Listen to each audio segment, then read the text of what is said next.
नमस्कार जय जगन्नाथ आपण को सिला कुकिंग चैनल को अनेक अनेक स्वागतम।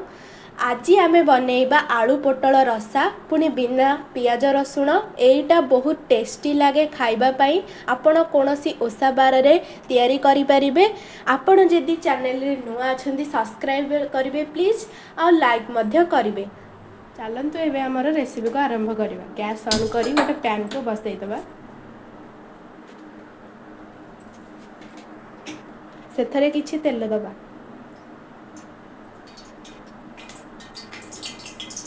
तेल दे सारा पर पोटल को सेथरे भाजी नबा।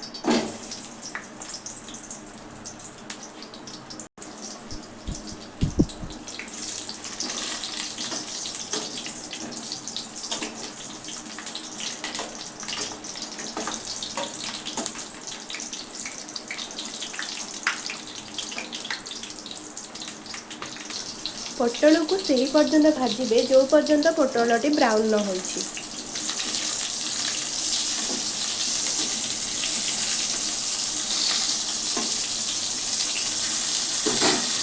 एथर आम पोटल हो सारे एवं आपण गोटे बाउल को आहा काढ़ी नेबे।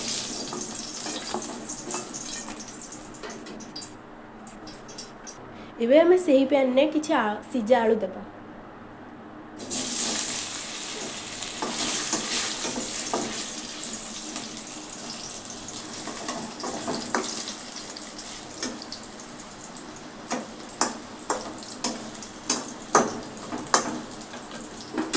आपण चाहिए कंचा आलू दे पारे। एवं आम आलू भाजी हो सारे ताको काढ़ी नबा बाउल को।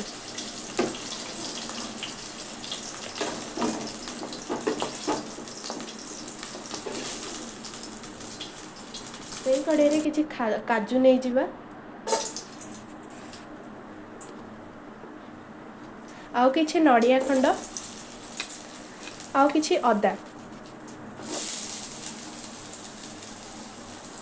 ताको भल भाव में भाजी नबा।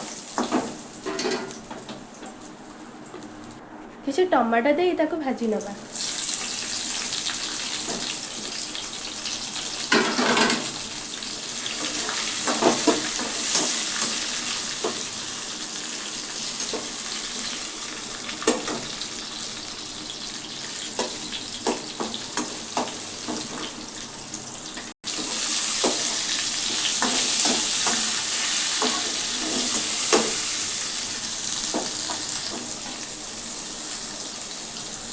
एथर आमे यहाँ को ग्राइंडर जार को बाहर कर नबा।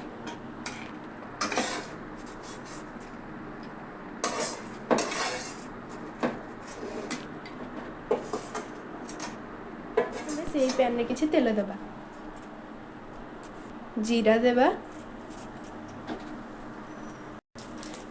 किछि गोटा गरम मसला नबा।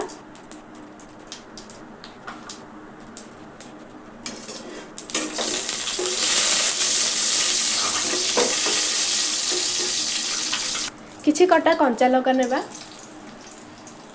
पूर्वर भजा होइतिबा मसलार पेस्ट को नहीं जिबा।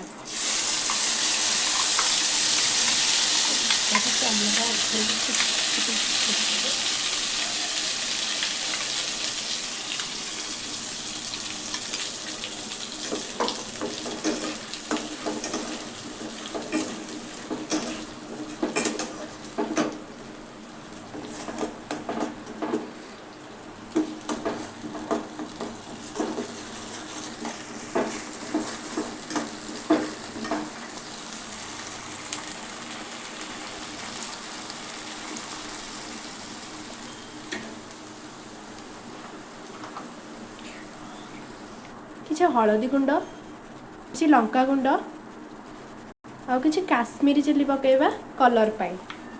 किछि जीरा गुंड देबा स्वाद पाई। ताको भल भाव में गोळेइबा।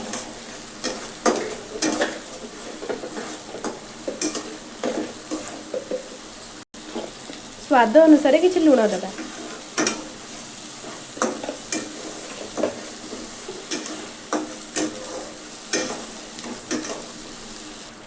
एथर आमे भाजी रखिथिबा आलू पोटल को पकेइबा।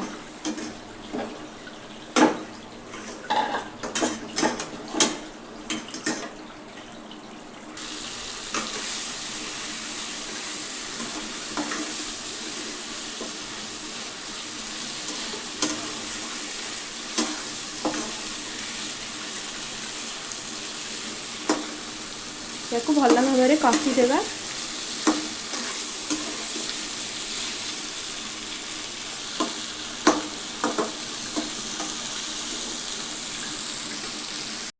एथर आमर मसलाटी संपूर्ण भाव में कषि हो गलानी।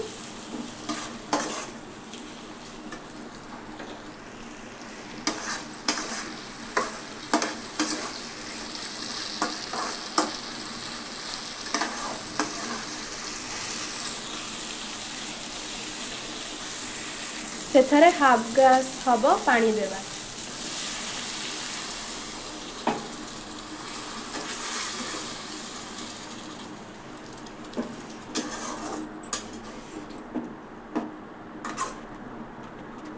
ताहाको एबे फुटिबा को छाड़ी देबा।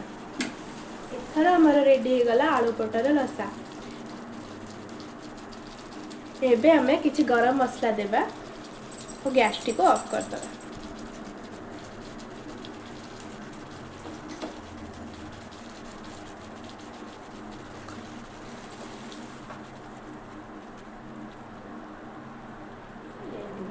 यही वीडियोटी आपको केमिति लागिला कमेंट रे निश्चिंत कहिबे एवं लाइक एंड सब्सक्राइब करिवे। रहिली जय जगन्नाथ।